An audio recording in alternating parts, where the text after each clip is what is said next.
Hey, everybody. Welcome back to another episode of Samp Chance Boxing. I am your host, Bobby Sampson, joined as always, my man with the master plan, Mr. Chance Michaels. And guys, you're probably wondering who's sitting there down below us. Ladies and gentlemen, we bring to you one of the up and coming promoters in the boxing world, founder of the Boxing Insider webpage, established in 1997. Ladies and gentlemen, Mr. Larry Goldberg. Larry, thank you so much for coming on the show. It's fight week. It's Atlantic City. How are you, sir? I'm good. I'm good. We're just dealing with all the craziness that comes with fight week. No, absolutely. And we're going to get into fight week. But before we do that, I love to ask you a question that I like to start most shows off with, maybe whatever we're talking about. Did boxing find Larry or did Larry find boxing? Larry, I grew up in Atlantic City uh, during the boxing heyday, Right. and so we would just go hang out in the casinos and go to boxing fights on normal kids. If I would have lived in Philadelphia, I would have been going to Eagles games or Phillies games. But we were here. We went to all these ballroom boxing shows. Me and my friends would sneak in or get tickets, and they give us the stacks of comp coupons, and we'd eat hot dogs, and we'd hang out with the fighters, and that kind of stuff. Back when there was just a lot of boxing and on the weekends, and so that was sort of how I found boxing. Like I said, I've always been into boxing and wrestling. I mean, I went to WrestleMania 4 here, but again, growing up in Atlantic City, I started boxinginsider.com kind of as a way to get into the fights, and it was an interesting way to meet people in boxing and start a little trouble. And then in 2022, I kind of became a promoter. There you go. And I wanted to talk about that. So Heather Hardy is an influential part of you becoming a promoter. She was your personal trainer, correct? Yes. How did that happen? How did she convince you to go from Boxing Insider, the web page, to taking pictures and stuff like that? How did that all happen? Well, I mean, we were in Gleason's gym. I mean, Gleason's gym is just boxing. She was a tremendous influence on me and on everyone around me. And she wanted, it was after the pandemic, they wanted to fight. Her promoter wasn't promoting. And I had just done an amateur show, and I was like, let's give it a shot. That's awesome. That's awesome. As of one point, I'm not sure if that stat is there anymore, but you were running more shows than Matchroom, Top Rank, and everyone else in Well, the let's region. put that in. I appreciate that. You have done your research. I appreciate that statistic, but let's put this in context. Sure. This is you guys do wrestling, so you guys are familiar, obviously, with indie wrestling, Yeah, GCW, Yeah. XPW, those kind of, yeah. and I'm not talking about the product, I'm talking about the law of scale. Yeah. Yeah. And so we're doing events like that. We were not, so Eddie Hearn comes in and does the Garden, and we did a show, but obviously it's a different level. But the answer was in 2023, after the pandemic, there wasn't a lot of boxing any period. Right. And I had done the first fight anyway, and Sony Hall was happy with us. They would have a lot pre-pandemic. They would have recurring shows with different groups would bring in musical acts or whatever, but they had holes in their schedule, especially midweek. So we were a great Thursday night show that was good for the bar, and so we turned over 6 shows, which was a record at that point. Mhm. Like I said, Top Rank and the other promoters did 1 and 2 each. And I was sort of credited for bringing boxing back after the pandemic. Now, obviously, we were doing much smaller, entry level boxing fights. So it's not really fair to say, oh, we did more fights than Top Rank because I mean, Top Rank is at the top of the mountain. We were just, Mhm. like I said, basically just doing indie boxing, bringing on a lot of the local kids from the amateurs, and that fought at many of the local gyms. Okay, cool. I appreciate where you're coming from, Larry, but you can't take away for me anyways, that's an amazing accolade. Any way you want to paint it, it's Well, just an thank you very amazing thing, much. right? La- Absolutely. Larry, what was the day or the moment that you decided I want to start my own promotion and bring boxing back into Atlantic City? Well, those are a couple different questions. the boxing back into Atlantic City. I grew up in Atlantic City, so I mean, I went to Atlantic City High School. I've gotten in trouble in Atlantic City. I've things of like I mean, this is where again I live. My parents. I grew up about I'm at my mom's house right now. I mean, I grew up 12 minutes away from where I am right now from Atlantic City. So when we had I had just by luck fell into doing boxing in New York, and we had done 9 shows in a row, back to back at Sony Hall, including the 6 I was telling you about.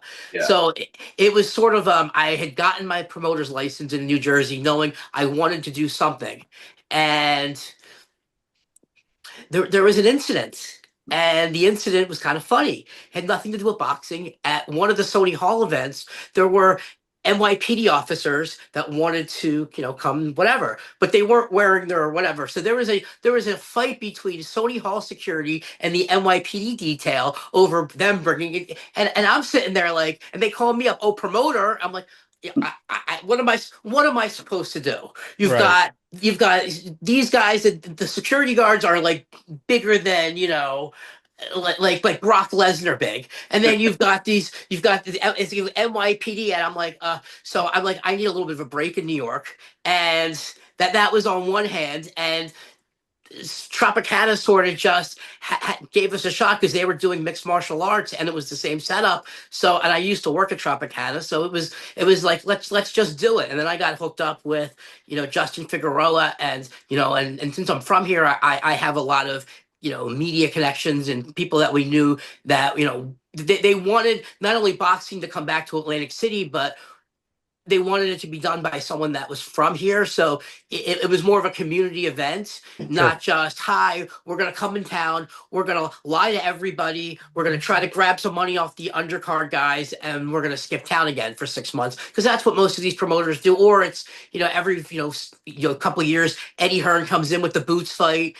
And then he stands in the middle of the ring and tells everyone, well, the only reason I'm in Atlantic City is because I couldn't book Philadelphia that night. And I'm saying, not only do I want to be in Atlantic City, I grew up in Atlantic City. Let me just pull this and sitting at my feet. We're doing the Atlantic City Police Athletic League Awesome. amateur show on Sunday. So we rent the room. We do the show on Friday. It's dark on Saturday, but there's a custom ring at Tropicana where they built it out like 10 years ago where it's right on the stage. So they Yeah. leave it as is. And then on Sunday, we're going to have the amateur fight. And again, the truth that, and it's definitely not making us money, but it's one of those things that if you're from the community, you see the value. If you're not from the community, why would you do it? And so it was very important for me to bring not just the boxing back here, but to bring the community affairs thing happen. So life works in funny ways, and it just sort of happened. That's amazing. That's amazing. What's it like working with Lou DiBella? Are we on the air? We are on the air. Well, I only bring it up because he's like, just based on the things that I've read and stuff, I noticed that you're doing a lot of stuff with Lou. Is that We worked with Lou, so he was the promoter. He's the promoter for a lot of the New York fighters. Sure. He is sort of retired. They have sort of passed the baton of Broadway boxing to us. Our last New York show was aired as Broadway boxing. Right. The reruns air on SNY, which is where the Mets? play, and he's been fun, but he can be he could be Lou great or DiBella. he could be mean. I mean, if you follow him on Twitter, I mean, you don't when he calls you, like he called me this morning. It was a good call. It was about something non-boxing related. But sometimes, he calls you up, and he's a lawyer. He uses foul language sometimes, and but seriously, he's been great to work with. A lot of the old timers have been great to work with. That's amazing. That's Cool. amazing. So tell us about the card coming up this Friday. Looks like a great card. I'll let you let our fans know about it. Well, again, so it's the idea was to do something a little different here.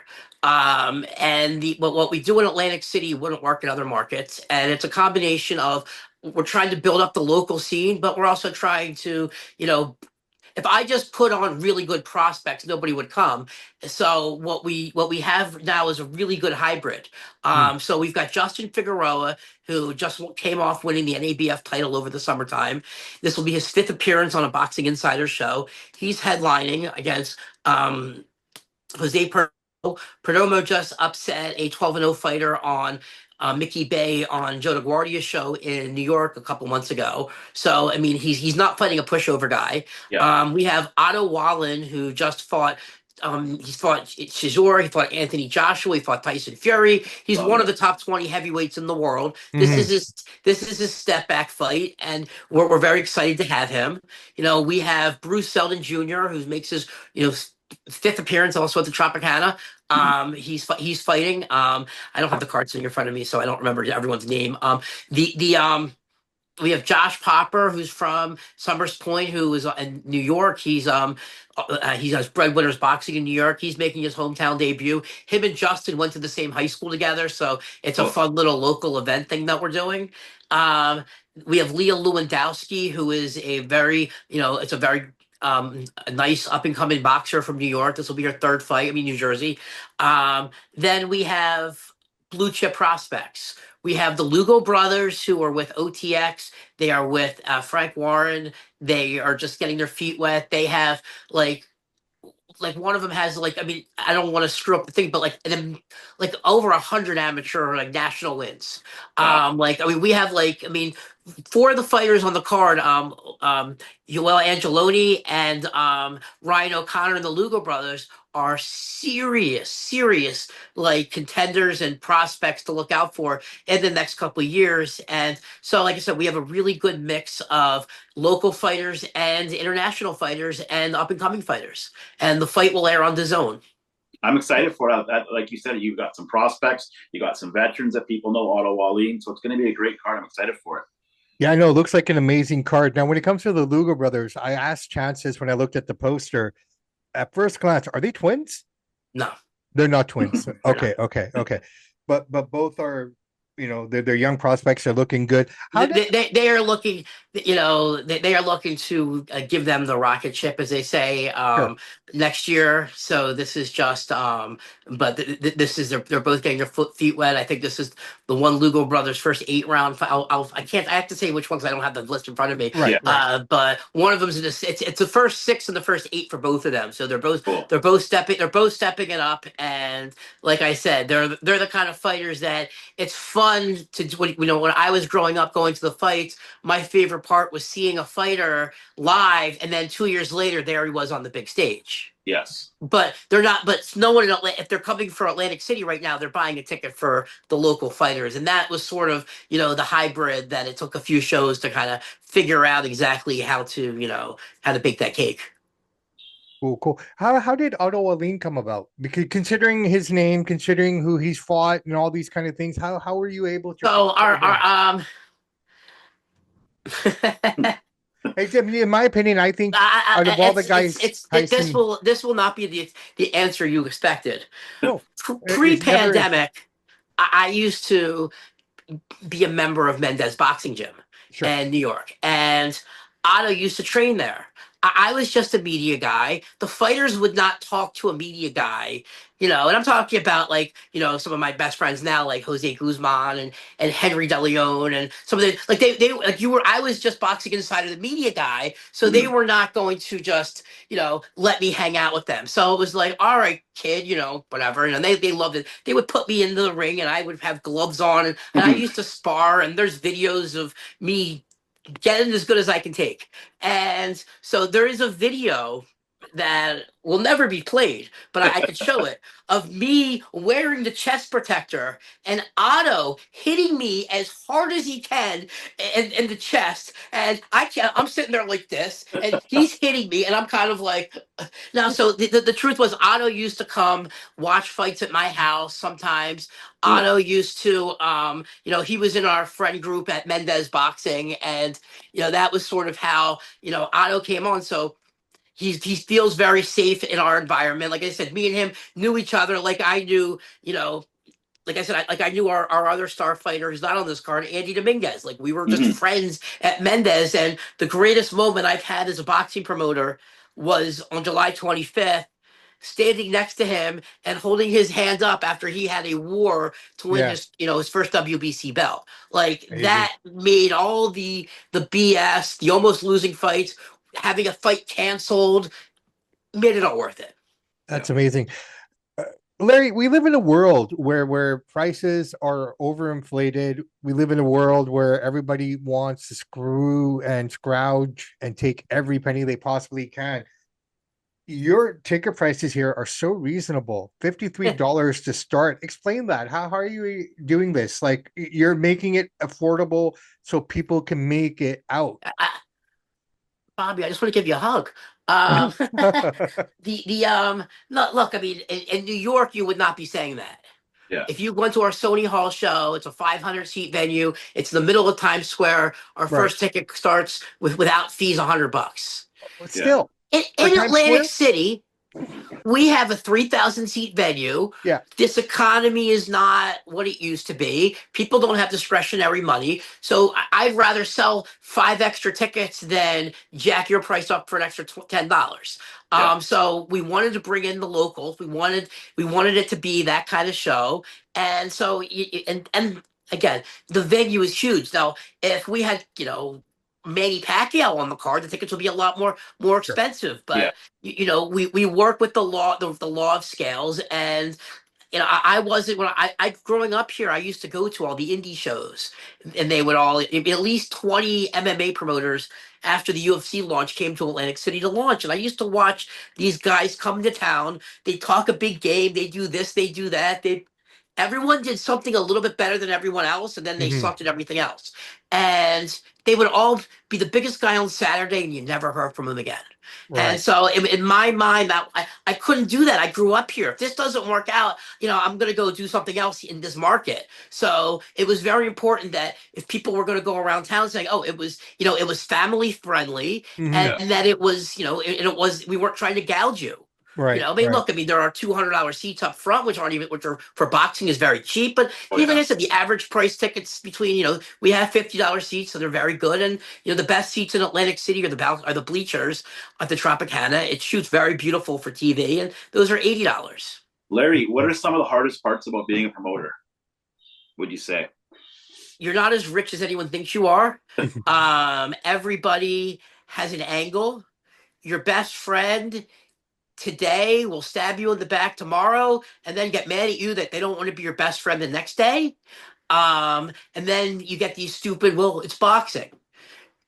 And I've always found that offensive because I've dealt with people like at the bigger companies. I don't want to start name checking people, Mhm. but who, again, if they told you it was going to be, the color red at 3 o'clock, it was going to be the color red at 3 o'clock. You have other people they lie, they can't help themselves for lying. So Yeah, for me, the hardest part was always, I grew up that hey, my handshake meant something. Here people's handshakes don't mean anything. They'll yeah, screw you and then they'll try to be your friend the next day. And then, oh, well, this is boxing. And they're not even screwing you for a real reason. They'll screw you over for, 2 weeks here and $50 here. Like it's weird stuff. And, the hardest part is, like I said, dodging a lot of the egos. One thing that I'm not proud of is every single one of these events there's always some kind of argument with some situation that it's like really? Like you didn't have this on your bingo card. yeah, Hmm. And so, I mean, the hardest part is dealing with the egos. And again, I was a media guy like you. I was hosting a podcast pre-pandemic. mhm, That was my thing. So at some weird port, all of a sudden I stopped being Larry, the media guy, to, the evil scumbag, lying, two fit, whatever promoter, whatever words they want to call a promoter, even though yeah. people don't say that about me, but because you're a promoter, they just assume the worst in you. That's And true. the truth is, I've been around long enough now to understand. Now, that's not my situation. People have a reason to be guarded in this Yeah, business. for sure. Well, I mean, you come from a long line of promoters, and your predecessors did some shady stuff, which kind of falls down the Oh, realm of how people have we seen had a it, right? problem at our last show.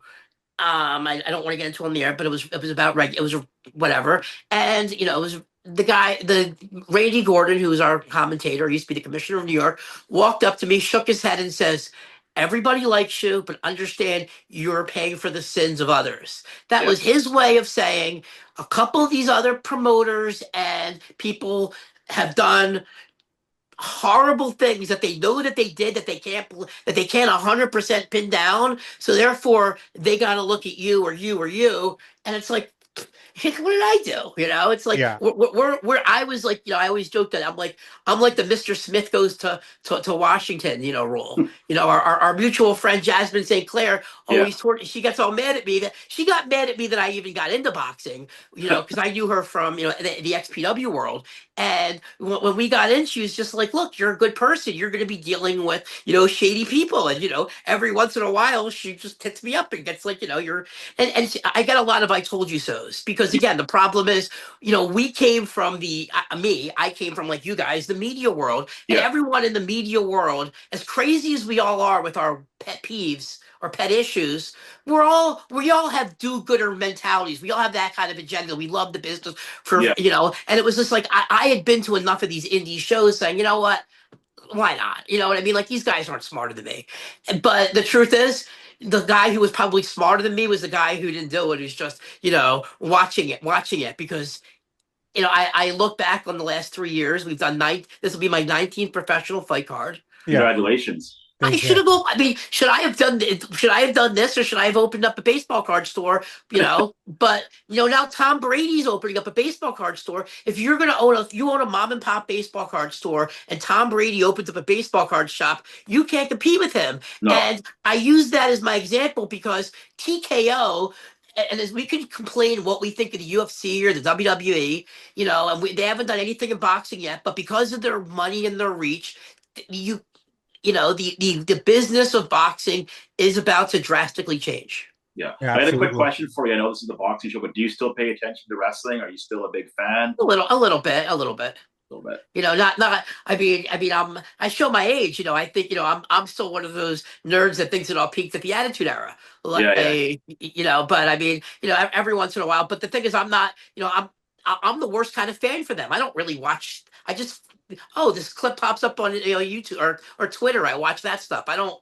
I couldn't sit through 15 minutes of a Monday Night Raw unless you told me to tune in right when Brock Lesnar was on or something like Sure, that. sure, Totally sure. agree with you on that. 100%. Larry, you said I've read this a few times now in just again looking back at you and trying to figure out everything about you, and the one thing I It noticed scares is me when you say that. well, hey, when I want to get to know somebody, I will do the best I possibly can. You said one thing, and there was never any follow up to that statement. I like being the small guy in the small promoter. I love it. Okay, so expand on that. What does that mean? What are the There were the benefits? regional shows. Look, if you're a boxer, and they always, you got to sign with this. Like, forget that. Like, I'm not saying that any of these. I mean, I am, but some of these guys are bad guys in boxing. I don't even want to talk about that. But being the small promoter meant I want to be able to say, hey, this is my friend Nadim Saloom, who's the first ever boxer from Lebanon, who I also knew from Mendez, who's fought on 3 of my cards. He's coming back to the country. He's like, I want him on my card. I don't want him on my card like other promoters do, and then they're just going to try to sign him off, and then they want, look. And I always say the same thing with the fighters. Look, I hope you make $1 million. Like I do. And one thing I learned, look, did I not think when I first started this that I'm going to go promote a fight, I'm going to sign Floyd Mayweather, I'm going to make $1 million? But we all think like that. Yeah. It was explained to me by a lawyer very early on that that's never going to happen. Because even if you get Floyd Mayweather, you're not going to sign him because of the money. But even if you did sign him to a 5-year contract, you don't think that Al Heyman's going to find a comma out of this? And I will spend $2 million trying to collect my $500,000. Yeah. So therefore, so when I took that off the table and I said, look, I want to deal with people I like, deal with people who, we can have fun with. I can build their careers. They can, they can help me build a brand. And so, yeah, the answer is I love being the little guy where, look, there's a fighter who was just on our New York card, Kurt Scooby. He just got a fight. He's fighting a big fight out in the UK next week. Right. His big push-off fight was on Boxing Insider, and I don't have my notes in front of me, so I don't want to say the wrong names. Right. But it was on the Big Ben Shalom card they just announced a couple days ago. We had Christina Cruz came on a couple years ago. She fought 2 fights, bing bing, and then gets a title fight immediately after. Like she wasn't ranked. right. Like, so it was a lot of fun that if the right situation can exist, and unfortunately, without getting into the economics, the right situation exists is because the fighter has the right manager who's covering some of the expenses. And look, and some of these managers are great, and some of these managers think that they're more than just writing checks, Yeah. and none of them, so it really comes about having the right situations. And I can tell you that I like working with people that I like. Now, because that's my philosophy, I've been burned. And most people in my situation is, the old school promoters would look at this and says, I've done 19 fights. Every show I have, I should have 2 or 3 fighters under contract. Now, that doesn't mean that we're not talking about Kurt Scooby. He's got 2 promoters. Mhm. They're talking about Kurt Scooby's opponents. They're talking about this because the real money that people make in this business is like they're like it's very sleazy. Is they're pimping out the other guys, Mhm. and so if I was the old school promoter, I would try to lock down a bunch of those guys and sell them to other promoters. I didn't want to get into that. I was very I got into this in a very pure way to just promote the fights, but promote it in that kind of way and promote the fighters, but not, I don't want to be selling guys off to lose to make $500. Larry, who would you say in boxing right now that's a high level promoter that you respect the most or look up to? If you don't mind me asking you that, not to put you on the spot, but I mean, there's only to me, the most powerful promoter in boxing right now and for the next 5 years is a gentleman that you were not expecting me to name. let's Nick hear it. Khan. Yeah. Nick Khan is the guy. Nick Khan represented everybody under TV contracts. Everyone talks about the Zuffa and this. Nick Khan. And I mean, with my own 2 eyes, I was on the other side Yeah. when Tom Loeffler did his first show at the Garden. Nick was sitting next to Triple H and Dana White. Now, Mhm. Dana is the guy that everyone's going to talk about, and he's great and whatever. Yeah. But when you see about how he's run WWE as a company, believe me, this is just going to be 12 to 16 more WWE dates. And so the answer is it's him. But if you take that world out of the equation, like I said, I have a lot of love for Lou. I've it was fun to watch some of the older promoters, like Russell Peltz and Joe DeGuardia and some of the others operate in this business. But as far as who I think does the best job, I mean, prior to him, I mean, I would have to say another promoter no one ever talks about because he wasn't a promoter was Al Heyman. Mhm. And then if you want to go back before that, it was Don King. But Don King was robbing everybody to pay off, the mafia. So, that was all, by the way, that was all in Jack Newfield's book. I'm not saying anything that I'm Yeah. not allowed to say. And that was, Did you ever get to so meet Don King?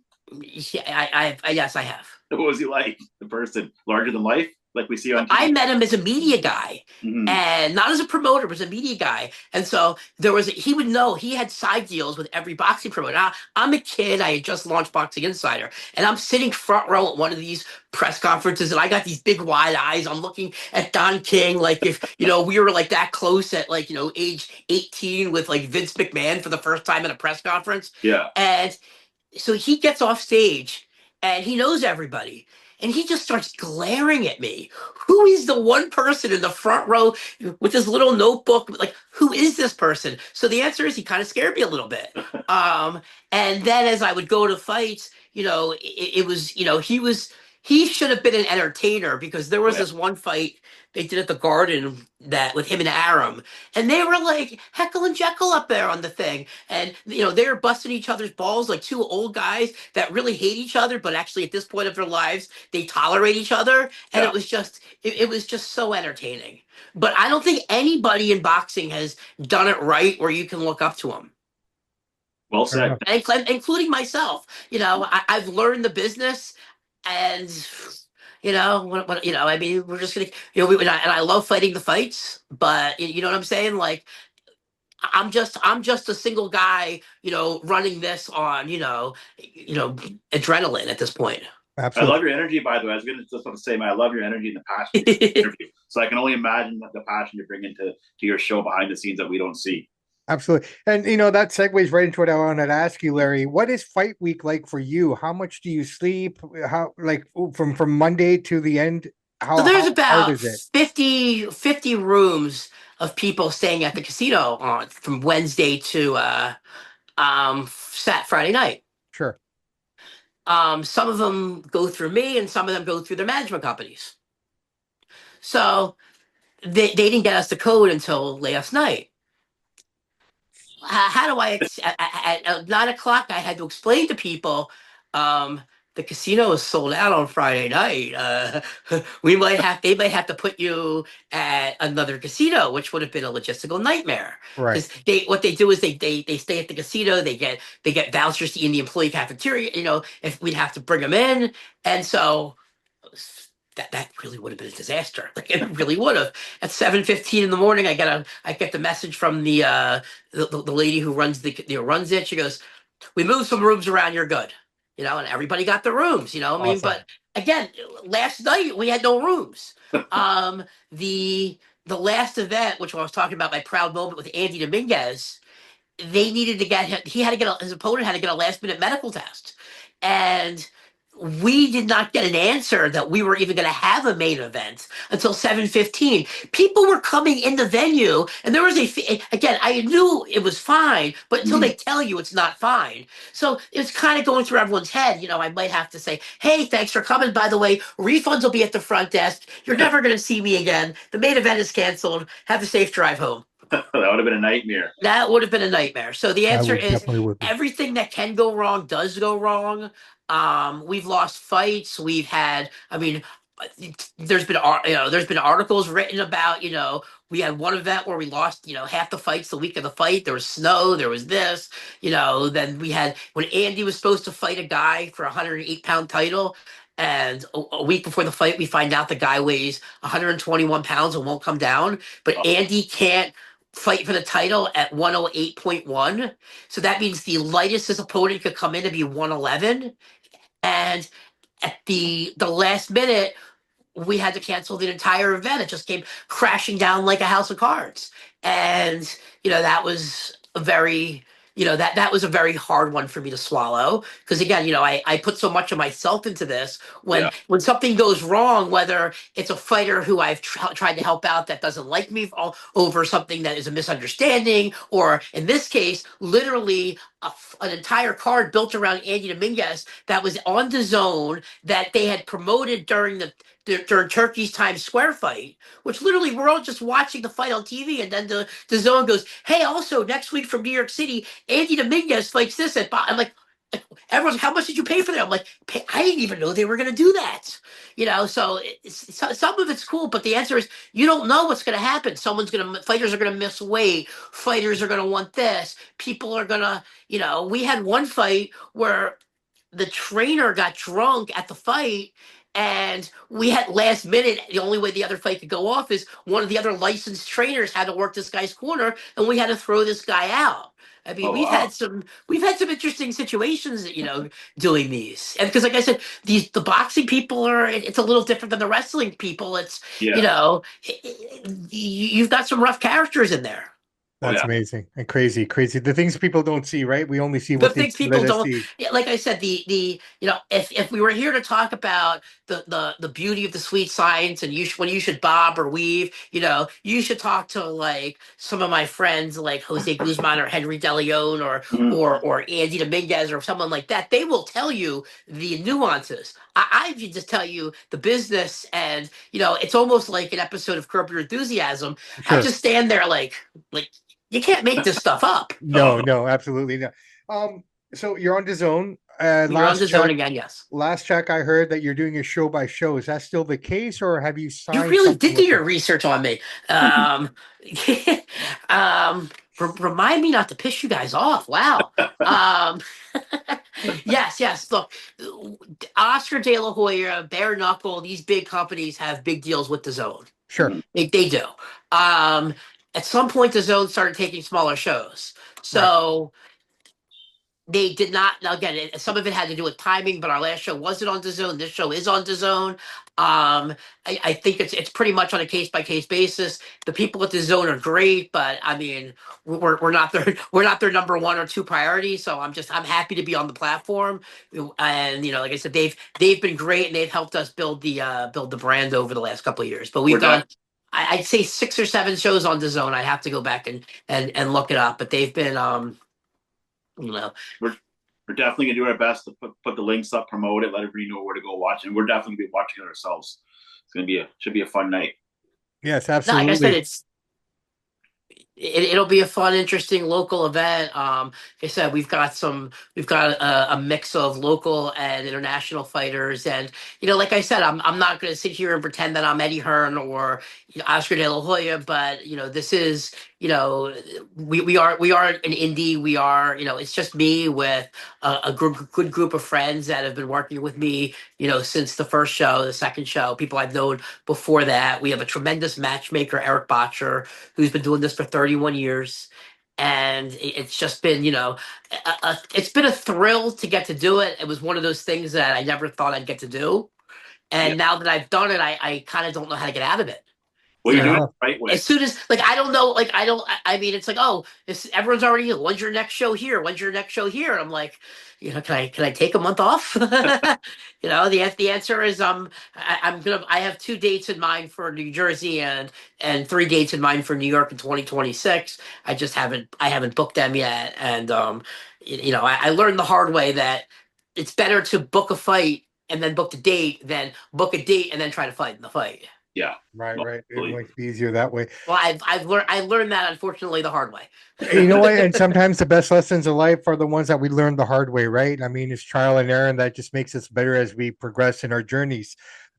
Larry, we're at that stage of the show where Mr. Michaels loves to play a game called or what do we call it, I'm going to Chad? call the name. I'm going to throw it The a name name game. of a Thank you. promoter, a All right. boxer. Just give me a few words on what you think about him. Okay.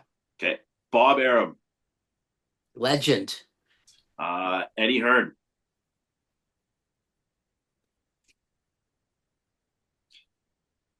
Great promoter. Frank Warren, The top promoter in the UK. Don King, we talked about earlier. One of a kind.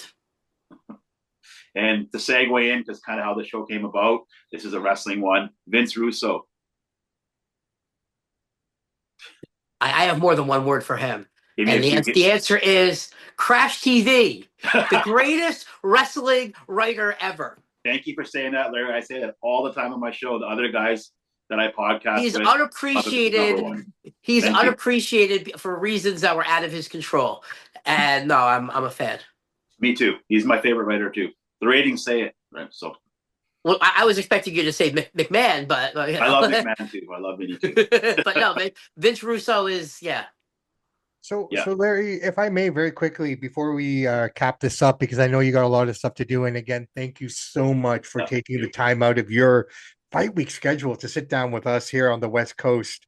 You're literally on the Atlantic, we're literally on the Pacific, which is amazing. The TKO and the Ali Act, your thoughts on it, if you have an opinion. do a whole show on that. Well, it's a show. Just give me the crib notes. My short opinion is everybody that's commenting on it in boxing is fronting, and that these guys have taken over and they don't even realize it yet. They don't need the TKO Act, and this is not Muhammad. This is the TKO Act. They don't need that to be the number 1 and 2 promoter in boxing because Endeavor owns all. I mean, controls all this media. That's why I said Nick Khan. With this, I mean, do I care that we're not doing a belt? Who cares? I agree with Mauricio. I think that the WBC belt, and there'll be a certain part of boxing that will stick around with it. So the only part I can really comment on are the medicals. And I'm going to give an answer that is different than most because I have done boxing in New York and New Jersey, which are the 2 strictest states in the country. And like I said, and Nevada and California are on the list. But there's about 35 to 40 states in this country that have athletic commissions that are just absolute garbage. Fighters don't need to take MRIs. Fighters don't need to take, they don't have the same medical testing requirements or whatever. The New York State Athletic Commission's requirements are 90 to 95% in that act. Some of the things like the insurance, I pay more for insurance in New York than they call for in the act. Are they calling for that different liability insurance? Yeah, but the people who talk about the insurance don't really understand what that means. So the answer is it fair that they're going to play by a different set of rules? I mean, they got better. They got better lawyers than I do. Yeah. Is the landscape going to change? 100%. Yeah. But I mean, look, I'll just say this about the Muhammad Ali Act. I've always felt that it was unfair that MMA and boxing don't have the same rules. I don't know what those rules are, but I do find it weird that all these MMA people came out to California State Athletic Commission meeting for the Muhammad Ali Act. These are people in the MMA business, mind you, that want to be in the boxing business. There was no boxing people other that weren't associated with them on that call. Yeah. And for them to not come out with so for I guess what I'm just trying to say is the same rules should apply for MMA and boxing. Sure. And that's really what it comes down to, is that, and I don't know what those rules are, but it shouldn't be a separation of church and state here, but not here. It shouldn't be this here and this here. Other than the rules of engagement in the ring, the rules should be the same for MMA and boxing. What those rules are, look, the lawyers, nobody in boxing was crying to change the Muhammad Ali Boxing Act. Nobody was. Mm-hmm. Nobody was. This was an outside company who did this, who helped get the president of the United States elected. And so the victor goes to spoils. But even without changing the Muhammad Ali Boxing Act, they were going to be the number one promoters in boxing. Yeah, they're coming to take over. Yeah. Well, I don't even know if they're coming to take over, but they are coming to. If you want to watch boxing or MMA, you're going to have to tune into the Paramount Network for 16 dates. Will boxing be on DAZN? I mean, how many people have DAZN anymore?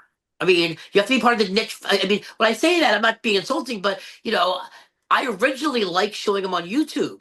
But you know what the problem with showing these fights on YouTube is? The first time one of these guys plays a song in the background by any act you've ever heard of, boom, you get flagged. Boom, ads start popping up on your page. And, you want to go watch this Andy Dominguez fight that has like 60,000 views, which was the fight of the year that went on our last card. Great, you got to sit through a commercial. Oh, you must be getting rich off the commercial. I don't see that money. Yeah. So if you want, to, but so the answer is that I think that's where the future is going.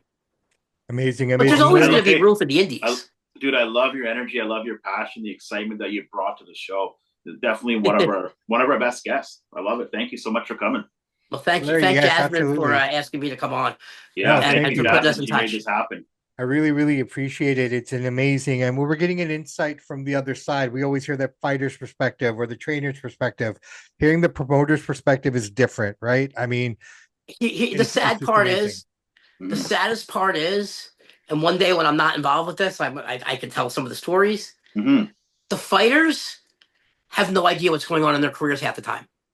Most of the time, they think they know what's going on, but the fighters have no idea how they're being dealt dirty by double-talking managers who, well, I'll give you this guy, but you got to use this guy that I really want to do this with this guy, and I'm going to throw this guy under the butt. Like, the fighters don't know. They don't know. The guys who are just looking for fights, they don't realize that there are sometimes middlemen who are taking swaths of money off the table before they even get a phone call. So there's definitely a different point of it, because they try to keep everybody dumb in boxing and in some of these sports, especially the fighters. And look, the fighters, there's definitely a different perspective. But like I said, the one thing I can just say about me and the fighters is I have signed no fighters.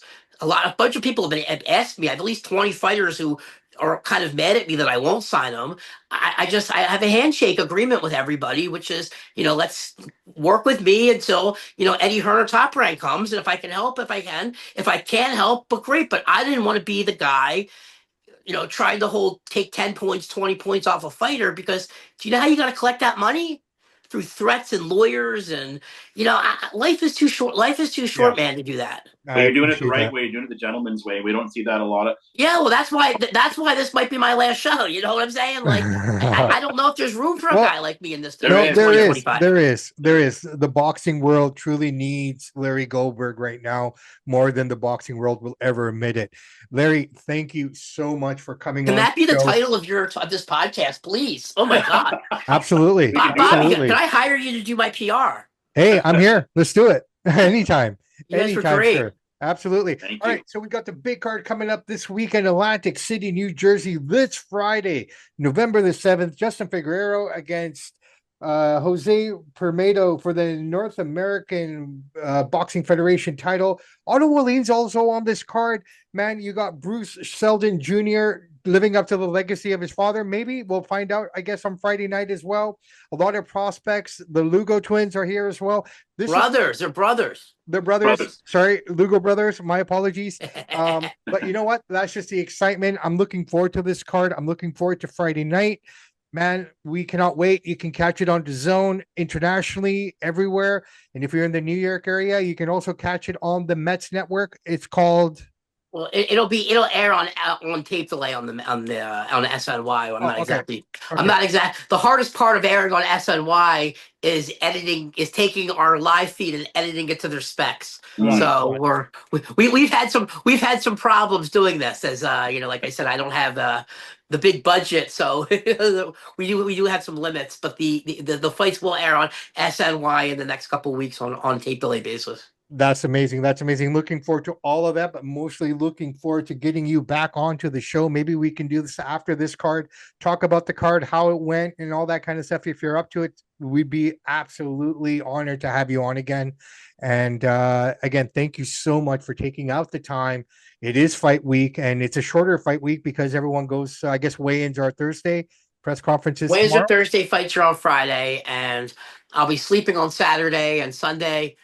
I've got the PAL belt. This is it. There you go. 100% of this is what no other promoter does. And I will say this, I will challenge other promoters. 100, I'm donating the venue in the ring. The sanction for USA Boxing, if this is the Atlantic City PAL, they do the boxing. They are matching the fights. It's gonna be 15 fights. They were given about 1,000 tickets that are printed at about $40 each. They sell them. They collect 100% of the money. I donate the room, and they put on the fights, and it becomes a community event for boxing. That's in addition to the prize fighting. Like, again, I mean, this is for kids. This is for local inner Yeah. city kids fighting, and it really changes lives when you see them. When they walk around, they get a belt, but they the kid living in the inner city is now fighting at the Tropicana. Yeah. He's there clapping for his brother or his at the Tropicana, and it was really a feel good event that I was proud to be part of last year. I'm proud that we're doing it again this year, and Amazing. next year we're working on to make it even bigger. So That's amazing. I'm Amazing. excited. I can't wait to Great see cause. It's a everything. great cause. Yeah, everything you're doing is amazing. We love it. We can't wait to see more of it. We can't wait to be a part of it with you, Larry, at some point if we can. But that all being said, ladies and gentlemen, that's it for today. I'm Bobby Sampson. He's Mr. Chance Michaels. Right below us, promoter extraordinaire, Larry Goldberg. Great show coming up this Friday. Can't miss it. It's on DAZN. There are no excuses. So guys, gals, tune in, check out the show. Samp Chance and Larry are out.